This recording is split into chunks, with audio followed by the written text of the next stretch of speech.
Muy bien, ya hemos creado una conexión a la base de datos Derby.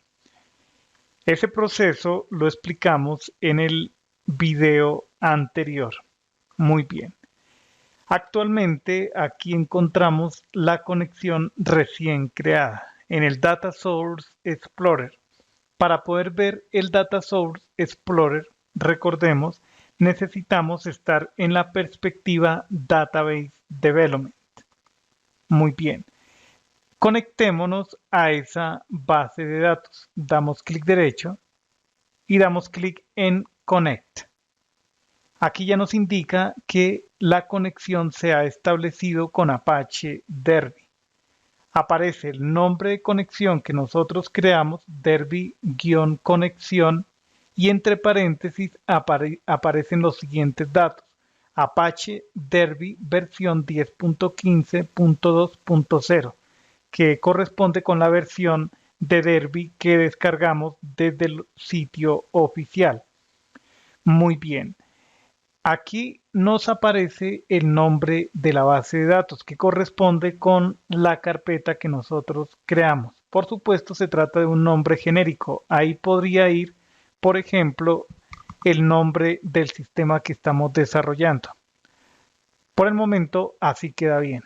Expandamos esta vista, nos muestra Authorization IDs, esquemas y aparecen estos datos. El hecho de que ya aparezca este listado de información, esta estructura, nos indica que la conexión se ha realizado de forma satisfactoria. Hay conexión con la base de datos. La conexión es satisfactoria. A continuación, haremos lo siguiente. Ya sabemos que existe la base de datos, hay conexión a esa base de datos, necesitamos empezar a crear las tablas que van a integrar la base de datos para el sistema de gestión de inventario. Muy bien, ¿cómo le hacemos? Necesitamos crear un archivo SQL para ejecutar código de lenguaje de consulta estructurado, código SQL. Listo. Damos clic derecho sobre el archivo, sobre el elemento de conexión y usamos la opción OpenSQL Extract Book. Ahí podemos empezar a escribir código SQL. Entonces, antes, aquí nos indica el tipo de perfil. Ya sabemos que Derby hay muchos perfiles, Oracle, SQL Server, MySQL, Postgre, un montón de perfiles para trabajar con bases de datos. Trabajaremos, ya sabemos, con Derby. El nombre de conexión a utilizar, Derby conexión, la que nosotros mismos creamos. Y enfrente indicamos la base de datos, que en este caso es base datos. Es la base de datos que tenemos actualmente creada.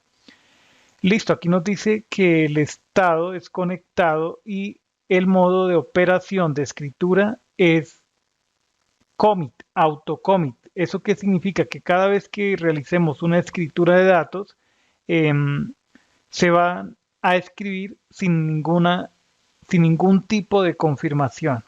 Ok, entonces aquí podemos empezar a escribir eh, el código SQL. Actualmente no existe ninguna tabla. Necesitamos crear las tablas que integran nuestro sistema de información. Antes de realizar esa operación, hagamos lo siguiente. Guardemos este archivo, presionamos Control S y aparece este diálogo. Nos ubicamos en la carpeta, en el proyecto P006.inventario y nos vamos a src main resources y dentro de resources crearemos el archivo script.sql. Damos clic en OK. Con este proceso guardamos todas las sentencias SQL necesarias para definir los datos, definir las tablas y también para realizar consultas. Es bueno guardar los scripts, el código que creemos para definir las tablas o realizar inserciones o modificaciones sobre esas tablas para eventualmente realizar una modificación. Listo.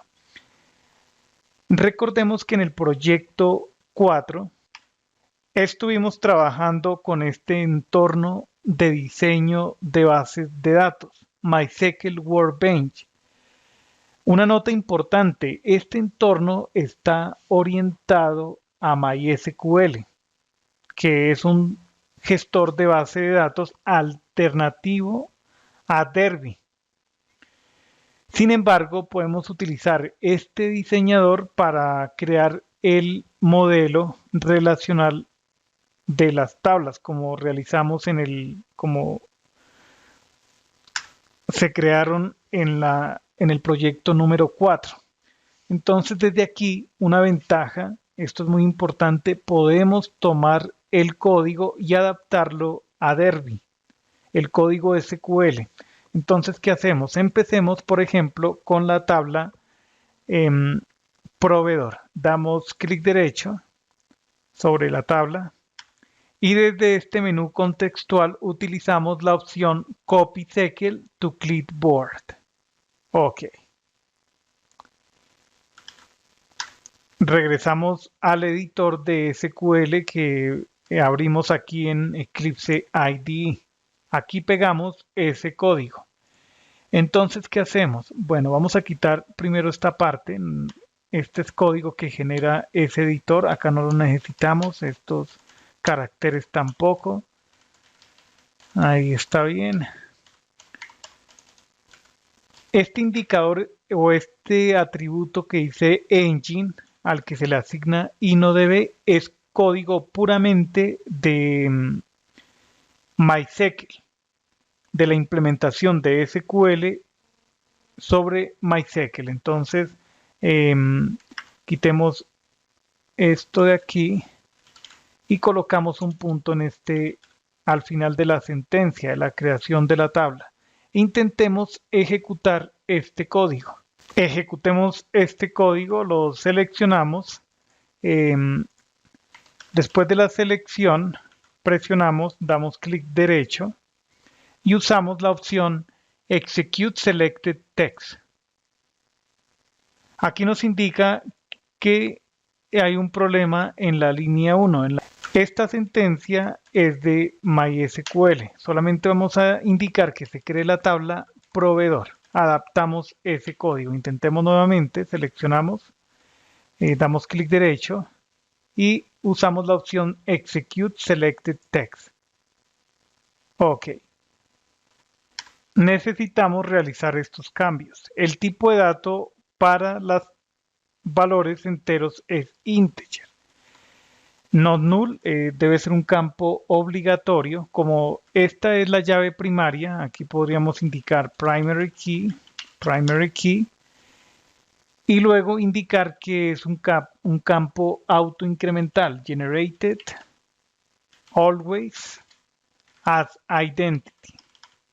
Ok, indicamos que empiece con 1 y que los incrementos sean unitarios. Indiquemos aquí increment by 1. Ok, entonces, ¿qué otros datos tenemos por aquí como enteros? Esta parte, como ya especificamos que es la llave primaria, entonces podemos deshacernos de esta sentencia.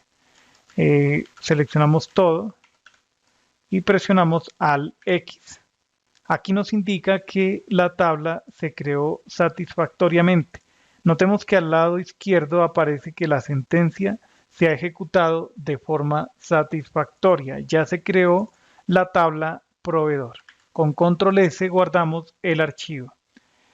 Entonces ahora aquí ya debería aparecer la tabla que creamos, la tabla proveedor. Demos clic derecho sobre base de datos, refresh.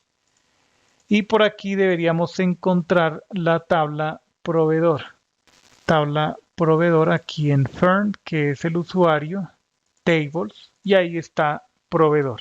Este mismo proceso lo debemos repetir por el resto de tablas. Muy bien, esa tarea la realizaremos en el siguiente video. Muy bien.